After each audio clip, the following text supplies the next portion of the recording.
네, 오늘 11월 9일입니다. 수요예배 나오신 우리 성도님들을 환영합니다. 말씀 나누기 전에 공동기도 제목으로 기도하는 시간 갖도록 하겠습니다. 기도하시겠습니다. 홍석과 집사의 암을 치료해 주십시오. 배옥진 집사의 뇌졸중을 치료해 주십시오. 언어가 회복되고 오른쪽 팔다리에 힘이 생겨나도록 해 주십시오. 광한나 집사를 치료해 주십시오. 권하자 집사가 다시 걷도록 해 주십시오. 이승학 성도의 뇌종양 치료가 잘 되게 해 주십시오. 권현민 형제를 치료해 주십시오. 김에브라임 형제가 신장 이식을 속히 받도록 해주십시오. 김시 집사의 뇌종양 치료가 잘 되게 해 주십시오. 김수진 집사의 항암 치료가 잘 되게 해 주십시오. 우한 폐렴으로부터 우리를 지켜주십시오. 예수님의 이름으로 기도합니다. 아멘. 오늘 본문의 말씀은 잠언 6장입니다. 6장 1절에서 35절까지 말씀입니다. 우리 그리스도인들이 세상을 살아가면서 꼭 지켜야 할 것이 저는 두 가지라고 생각합니다. 첫 번째는 하나님의 말씀이죠. 하나님의 율법을 따라 사는 것이 매우 중요합니다. 하나님의 율법을 따라 살지 않고는 우리 그리스도인들이 하나님의 복을 누릴 수가 없습니다. 그래서 요한복음 1장에 보시면 말씀이 곧 예수 그리스도라고 말합니다. 예수님께서 말씀하신 것이 곧 예수님이시고 하나님께서 말씀하신 것이 곧 하나님이라고 이야기합니다. 그래서 우리 기독교는 무엇보다도 성경을, 하나님의 말씀을 귀중히 여깁니다. 하나님께서도 이스라엘 백성들에게 그렇게 말씀하셨습니다. 내가 너희를 처음 만났을 때 율법을 먼저 주고 십계명을 먼저 주시죠. 그 다음에 제사 제도를 줬다고 말씀하십니다. 이스라엘 백성들은 하나님의 말씀을 지키는 것보다는 제사 제도를 지키는 것에 있어서 더 소중히 생각했습니다. 그래서 율법은 전혀 지키지 않고 제사만 드리려고 하는 마음이 있었습니다. 예레미야에 보면 그런 말씀이 참 많이 나오죠. 말라기도 마찬가지고요. 그래서 하나님께서 하나님의 속마음을 말씀하시는 것입니다. 나는 제사 제도를 주기 전에 먼저 율법을 줬으니까 율법을 지키라고 말씀하십니다. 여러분, 그러므로 우리 그리스도인들은 하나님의 말씀, 율법을 지키는 것이 매우 중요합니다. 두 번째로 우리가 지켜야 할 것은 자연법입니다. 자연 법칙. 이 세상을 살아가는 데 있어서 우리 사람이기 때문에 반드시 지켜야 할 그 자연의 법칙 같은 것이 있습니다. 예를 들면 이런 것이죠. 이 법칙을 어기면 아무리 그리스도인이라 하더라도 반드시 대가를 치르게 되는 것이죠. 우리 그리스도인들이라고 해서 높은 곳에서 뛰어내리면 안 되죠. 또 우리 그리스도인들이라고 해서 잠을 자지 않고 연속적으로 뭘 한다는 것은 상상할 수 없는 것입니다. 그럼 반드시 문제가 생깁니다. 먹는 것도 제대로 먹어야 되죠. 먹는 것도 제대로 먹어야 되고, 우리는 몸을 가지고 있기 때문에 이 자연 법칙, 하나님께서 정하신 그 자연 법칙을 지키며 사는 것도 매우 중요한 것입니다. 자, 오늘 본문의 말씀해 보시면 하나님께서 이 두 가지에 대해서 말씀하십니다. 특별히 솔로몬을 통해서 우리가 지켜야 할 자연의 법칙이 있고, 그리고 우리가 지켜야 할 하나님의 율법이 있다고 말씀하십니다. 자연 법칙을 지키지 않으면 대가를 치르게 됩니다. 그리고 하나님의 율법을 어기면 하나님의 징계가 우리 가운데 임하게 되는 것이죠. 자, 이 두 가지에 대해서 한번 생각해 보는 시간을 갖도록 하겠습니다. 자, 20절에 보시면 우리가 지금 잠언 6장을 보고 있는데요. 5장까지 늘 솔로몬이 했던 말이 있습니다. 그것은 자기의 아들들, 자기의 친아들이 될 수도 있고 혹은 자기 백성 중에 젊은 사람들로 될 수 있습니다. 그들에게 하나님의 말씀을 지킬 것을 명령합니다. 늘 그랬습니다. 오늘 본문에도 그렇습니다. 20절부터 23절까지 말씀해 보시면 이렇게 기록되어 있습니다. 내 아들아, 내 아비의 명령을 지키며 내 어미의 법을 떠나지 말라. 말씀드린 것처럼 아버지의 명령, 어미의 법이라는 것은 하나님의 말씀을 말하는 겁니다. 하나님의 말씀을 떠나지 말라. 그러면서 하나님의 말씀에 역할이 있다고 이야기합니다. 22절에 보시면 이렇게 되어 있습니다. 그것이 내가 다닐 때 너를 인도하며 내가 잘 때 너를 보호하며 내가 깰 때 너와 더불어 말할 것이다. 하나님의 말씀은 우리를 보호하시는데 그 말씀은 우리가 길을 다닐 때 우리를 인도해 주시며, 그리고 내가 잠을 잘 때 나를 보호해 주시며, 하나님의 말씀은 내가 깨어 있으면 나와 더불어 대화를 한다는 겁니다. 하나님의 말씀이 이렇게 살아서 역사하시는 것입니다. 그러면서 하나님의 말씀을 이렇게 규정하고 있습니다. 대저명령은 하나님의 말씀은 등불이요 법은 빛이요 훈계의 책망은 생명의 길이라. 하나님의 말씀이 등불이고 하나님의 말씀이 빛이고 하나님의 말씀이 생명이라고 우리에게 말하고 있는 겁니다. 여러분, 그러므로 우리는 하나님의 말씀을 따라서 살아야 합니다. 하나님의 말씀을 떠나서는 어떤 누구도 성공적인 인생을 살아갈 수 없는 것입니다. 자, 그러면서 오늘 본문에 보시면 사도 솔로몬이 두 가지를 말합니다. 하나님의 징계가 임하는 문제들이 있으며 또 하나는 하나님의 징계는 아니지만 스스로 문제를 발생시킬 수 있는 문제들이 있다고 말합니다. 그게 이 세상의 자연의 법칙이죠. 자, 먼저 자연의 법칙부터 한번 보시겠습니다. 두 가지를 말하는데요. 첫 번째, 보증 쓰지 말라, 그렇게 말합니다. 보증을 쓰지 마라.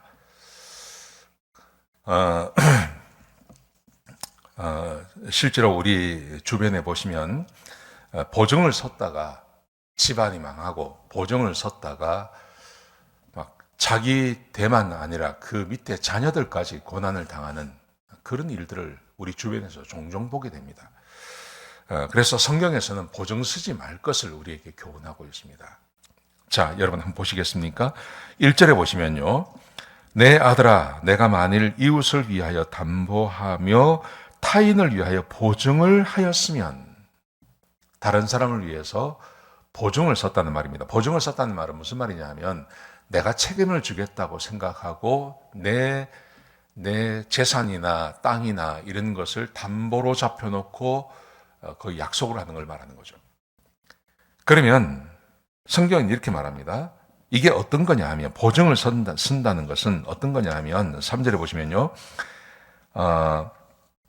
아들아, 내가 내 이웃의 손에 빠졌은 즉, 너는 다른 사람에게 너의 목줄을 잡혔다는 말입니다.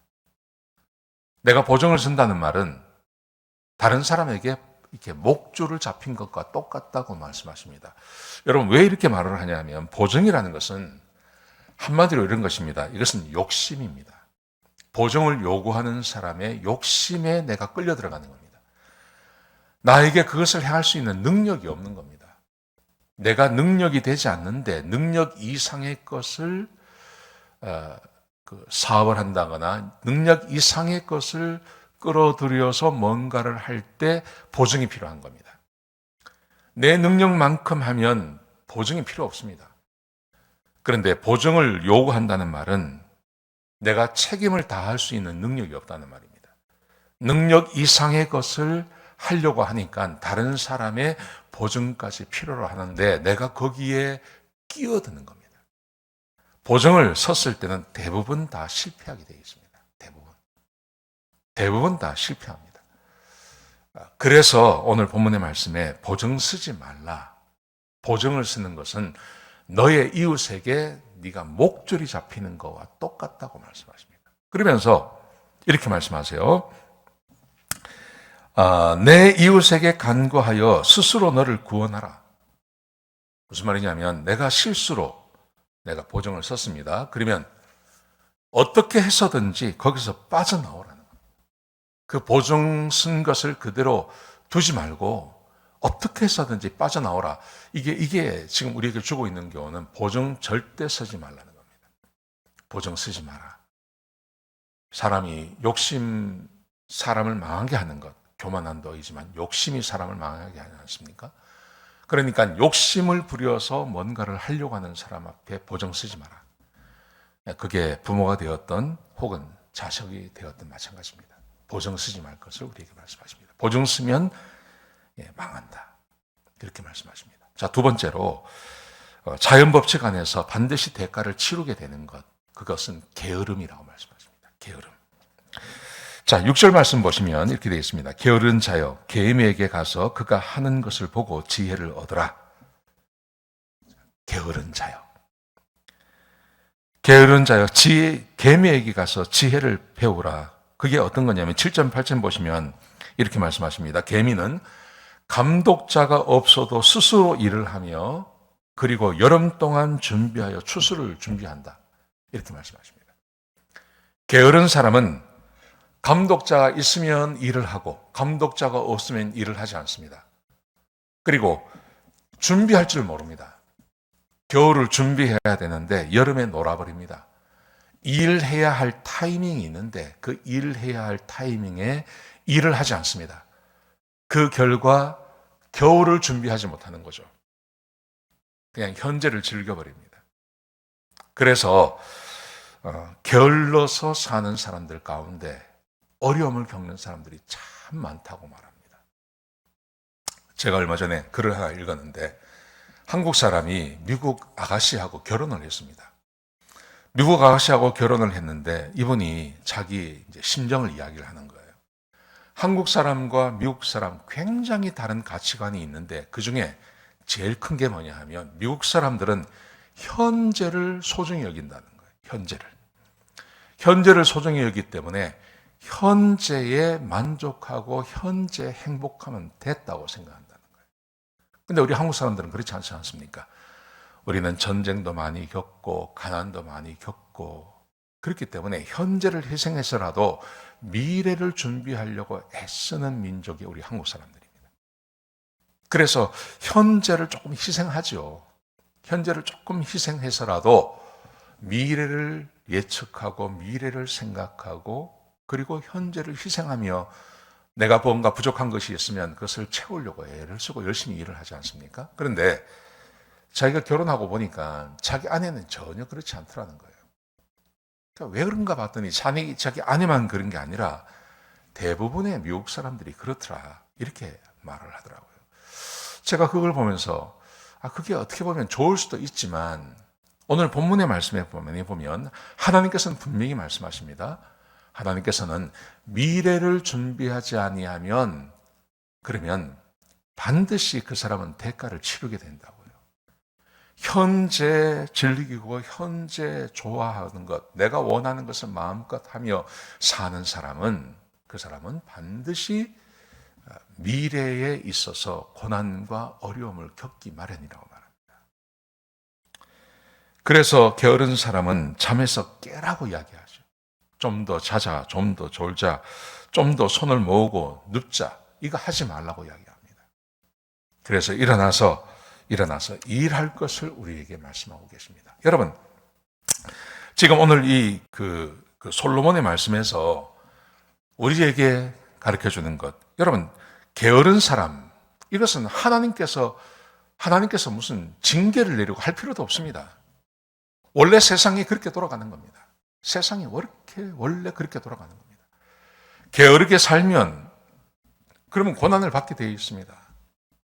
고난을 받게 되어 있습니다. 그리고 보증을 쓰는 것, 어리석은 것이죠.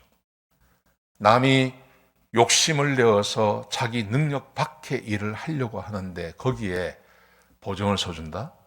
그러면 대부분 그것 때문에 피해를 보기 마련이라는 겁니다. 여러분, 이것은 하나님께서 특별히 징계를 내리셔서 이런 일을 하는 사람들에게 고난이 임하는 거 아닙니다. 이거는 그냥 자연법칙 안에서 우리 인간이 살아가고 있는 자연법칙 안에서 이런 일을 하는 사람들은 고난을 받게 되어져 있다고 우리에게 말씀하시는 것입니다. 다른 말로 하면요, 게으르면 반드시 고난당합니다. 게으르면 반드시 가난해지고 어려움을 겪게 되는 것입니다. 자, 그 다음에 세 가지를 말씀하십니다. 이제 하나님께서 반드시 징계하시는 것. 하나님이 징계하시는 분야가 있습니다. 세 가지를 말합니다. 첫 번째, 하나님께서 미워하시는 것이 있다고 말씀하십니다. 그게 뭐냐면 7가지를 말합니다. 자, 16절부터 제가 읽어드리겠습니다. 여호와께서 미워하시는 것, 곧 그의 마음에 싫어하는 것이 7가지이니 7가지 정도가 있다는 거죠. 자, 17절부터 곧 교만한 눈과 거짓된 혀와 무죄한 자의 피를 흘리는 손과 악한 계교를 꾀하는 마음과 빨리 악으로 달려가는 발과 거짓을 말하는 망령된 증언과 및 형제 사이를 이간하는 자이니라. 하나님께서 싫어하는 것이 있습니다. 하나님께서 미워하시는 것이 있습니다. 이런 일을 하는 자는 절대 행복하게 살 수 없습니다. 반드시 하나님의 징계가 임합니다. 자, 하나하나 보시겠습니다. 교만한 눈. 교만은 사람의 죄의 근본입니다. 교만한 사람, 남을 다 알로 보는 거예요. 다른 사람을 다 밑으로 보는 겁니다. 자기가 최고라고 생각하는 것입니다. 교만한 눈을 말합니다. 하나님께서 이 사람 그냥 두지 않는다는 겁니다. 거짓된 혀, 의도적으로 진리를 왜곡하는 사람을 말합니다. 의도적으로 진리를 왜곡하고 다른 사람에 대해서 속이는 거짓말을 하는 것입니다. 하나님께서 반드시 징계하십니다. 세 번째, 무죄한 자의 피를 흘리는 사람. 무죄한 자, 죄 없는 사람을 죄를 뒤집어 씌워서 사람을 죽이는 것, 사람에게 고난을 주는 것, 하나님께서 반드시 징계하십니다. 네 번째, 악한 계교를 꾀하는 마음. 이것은 악한 계교를 꾀한다는 말은 악을 도모하는 것입니다. 나쁜 일을 도모하는 걸 말하는 겁니다. 그리고 그것을 실행에 옮기는 것을 말합니다. 함께 모여서 나쁜 일을 도모하고 나쁜 일을 실행하는 것. 이거 강도나 사기꾼들이나 아니면 도둑질하는 사람들이 하는 거 아니겠습니까? 하나님께서 반드시 손보신다고 말씀하십니다. 다섯 번째, 빨리 악으로 달려가는 발. 빨리 악으로 달려가는 것. 여러분, 자연세계를 바라보시면 피냄새를 잘 맡는 동물이 있죠. 피냄새가 나면 3km, 4km 밖에서도 그 피냄새를 맡고 쫓아갑니다. 하이에나 같은 동물들이죠. 우리 사람들은 그 피냄새 맡지 못합니다. 자, 그런 것처럼 레이더망이 항상 악한 곳에 가 있어요. 그래서 악이 있는 곳에 빨리 쫓아갑니다. 그래서 누군가가 악을 행하는 곳에 거기에 휩쓸려 들어가서 함께 그 악을 도모하는 사람. 마음이 늘 악을 향해서 가 있습니다. 하나님께서 이 사람들 기뻐하지 않는다고 말씀하십니다. 여섯 번째, 거짓을 말하는 망령된 증인들. 거짓말을 하지 않고는요, 살아갈 수 없는, 늘 거짓말하고 악한 말하고 이런 사람들 하나님께서 그냥 두지 않습니다. 형제 사이를 이간하는 자, 다툼과 분쟁을 끊임없이 일으킵니다. 누가 친하게 지내는 것을 보지 못합니다. 나하고 친하게 지내지 않고 다른 사람과 다른 사람이 친하게 지내면 거기를 이간질시켜 놓습니다. 이런 사람들 하나님께서 그냥 두지 않는다고 말합니다. 여러분, 우리 교회 가운데 이런 것이 없어야 됩니다. 교만한 눈, 거짓된 혀, 무죄한 자의 피를 흘리는 손, 악한 계교를 꾀하는 마음, 빨리 악으로 달려가는 발, 거짓을 말하는 망령된 증인들, 형제 사이를 이간하는 자. 이런 사람들은 하나님께서 반드시 이 사람들은 하나님이 징계하신다고 말씀하십니다. 여러분, 성경에 가만히 보시면 하나님께서 우리들에게 요구하시는 것이 어떤 거냐 하면요. 그냥 하나님을 예배드리는 것이 아니라 하나님을 예배드리는 것이 곧 이런 삶을 살아내지 않는 겁니다. 교만한 눈이라든지 거짓말하는 것이라든지 악한 계교를 꾀한다든지 빨리 악으로 달려가는 것은 별로 노력하지 않아도 그렇게 될 수 있습니다. 대부분의 사람이 그렇습니다. 그런데 하나님께서는 우리에게 그런 삶 살 것을, 그런 삶으로부터 돌아설 것을 우리에게 요구하십니다. 이런 삶을 살지 말라고 말씀하십니다. 이런 삶을 사는 사람들에게는 반드시 하나님의 대가를 치르시게 된다고 말씀하십니다. 자, 두 번째 보시죠. 악한 자가 되지 말라고 말씀하세요. 악한 자. 악한 자는 어떤 거냐 하면요. 오늘 2절부터 보시면 불량하고 악한 자는 구부러진 말을 하고 다니며, 구부러진 말, 눈짓을 하며 발로 뜻을 보이며 손가락질을 하며 그의 마음에 패역을 품으며 항상 악을 꾀하며 다툼을 일으키는 자라. 악한 자, 불량한 사람, 구부러진 말, 거짓말 말하는 거죠. 눈짓을 하며 남을 속이는 행동을 한다는 말입니다. 발로 뜻을 보이며 은밀하게 거짓말을 한다는 말이죠. 손가락질을 하며 남을 모해하고 조롱하고 경멸하고 손가락질하는 것. 예, 마음의 패역과 항상 악을 꾀하고 다툼을 일으킵니다. 악한 자의 특징이죠. 항상 악한 것 이야기하고 다른 사람의 흠을 이야기하고 그래서 분쟁을 일으키고 이런 사람들. 자, 결론을 보십시오. 이 사람들이 어떻게 되는지 보십시오. 15절에 보시면 그러므로 그의 재앙이 갑자기 내려 당장에 멸망하리라. 갑자기 어느 날 갑자기 망해버린다는 겁니다. 어느 날 갑자기 재앙이 이런 사람들에게 임하게 된다는 말입니다. 이런 것 하지 말라는 말이죠. 다른 사람 괴롭히고 속이고 이런 짓 절대 하지 마라. 악한 자 되지 마라. 하나님께서 미워하는 것이 있습니다. 7가지를 말씀드렸습니다. 그 다음에 그것 외에도 악하게 하는 것 하지 마십시오. 이걸 말합니다. 자, 세 번째는요. 간음하지 말라고 말합니다. 우리 지난주에도 말씀 함께 나누었는데 24절부터 35절까지 보시면 아주 길게 간음하지 말 것을 명령하고 있습니다. 이 간음이라는 것은 간음의 위험성을 먼저 이야기하죠. 28절에 보시면 간음한다는 것은 어떤 거냐 하면 불을 품고 사는 거다. 불. 이 불을 내 품에 안고 사는 것과 같습니다. 여러분 시뻘겋게 단 막 불이 타오르는 것을 가슴에 안고 산다고 생각해 보십시오. 그 사람이 그걸 제대로 살 수 있겠습니까? 살 수 없죠. 옷 다 타버리지 않겠습니까? 몸이 다 타버리지 않겠습니까? 그 다음에 숯불을 밟고 서 있는 것과 같다. 숯불 위에 자기가 올라가 있는 것과 같은 것이 그게 간음하는 거라고 말합니다.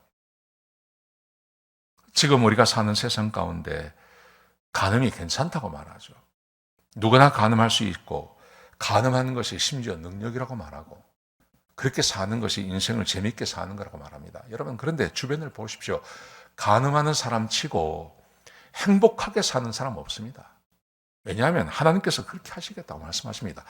간음하는 사람은 누구든지 하나님께서 치십니다. 불을 품고 사는 것과 같고 숯불 위에 서 있는 것과 같은 것이 그게 간음이라고 말씀하십니다. 그 다음에 29절에 보시면 벌을 면하지 못한다. 하나님이 반드시 징계하십니다. 게으른 것, 보증을 쓰는 것, 이것은 하나님께서 징계하실 필요도 없어요. 그냥 그 길로 가면 그냥 그렇게 어렵게 되게 되어 있습니다. 망하게 되어 있습니다. 그런데 하나님이 반드시 징계하시는 것, 이것은 그 일을 한다고 해서 행복하게 사는데 하나님께서 길을 막으신다는 말이 아닙니다. 이것도 간음하고 가면 거기에 어려움이 있는 겁니다. 그런데 어려움뿐만이 아니라 그 일을 통한 어려움도 있지만 하나님이 또 그 위에 징계도 함께 하신다는 말씀입니다. 악한 사람, 하나님께서 미워하시는 일을 행하는 사람. 여러분, 하나님께서 미워하시는 것이 하나님만 미워하시고 사람들은 좋아하는 겁니까? 아닙니다. 사람들도 싫어하는 겁니다. 사람들도 싫어하고 사회도 싫어하고 심지어 이 사회의 법이 그것을 금지하고 있는 겁니다. 그렇기 때문에 하나님께서 금지하는 것, 하나님께서 미워하는 것을 행하는 것은 사회적으로도 어려움을 당하게 되어 있습니다.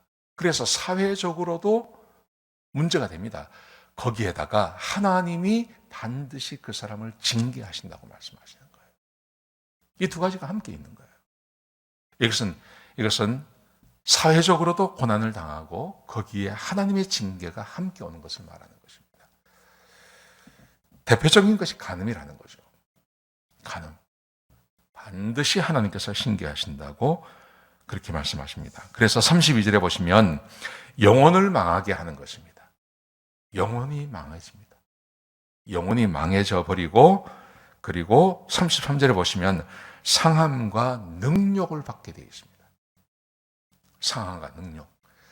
실제로 우리 한국이나 미국을 봐도 아시겠지만 이 간음의 문제 때문에 그렇게 평생 정치인으로 잘 오시다가 한 번에 망하는 사람들이 있지 않습니까? 감옥 가고 시장 하시다가 내려와야 되고 이런 일을 우리가 보게 되지 않습니까?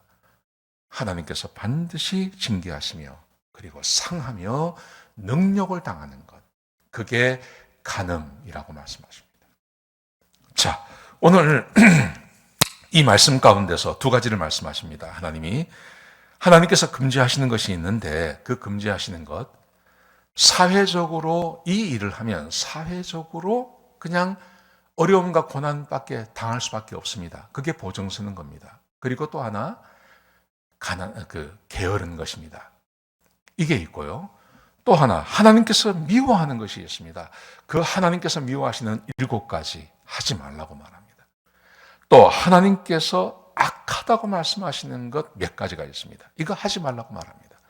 그리고 마지막으로 간음하는 것 하지 말라고 말씀하십니다. 하나님의 말씀은 살아서 역사하시며 하나님의 말씀은 우리의 삶의 빛이고 우리의 삶의 등불이 됩니다.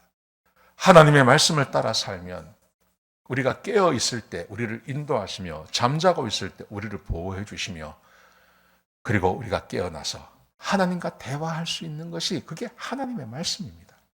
이 하나님의 말씀을 잃어버리면 반드시 사람은 고난과 어려움을 당하게 돼 있다는 것 꼭 기억하셨으면 좋겠습니다. 네. 오늘 이 말씀이 여러분에게 힘과 또 소망이 되시기를 주의 이름으로 축복합니다. 기도하시겠습니다. 아버지 하나님, 귀한 말씀 주셔서 감사합니다. 하나님의 말씀이 살아서 역사하며 그 말씀을 믿고 살아가는 주의 백성들이 되게 하여 주옵소서. 실수하거나 하나님의 징계 가운데 있지 않게 하여 주옵소서. 주님, 우리 사랑하는 성도님들 축복하시고 함께 하여 주시옵소서. 감사합니다. 예수님의 귀하신 이름으로 기도드렸습니다. 아멘.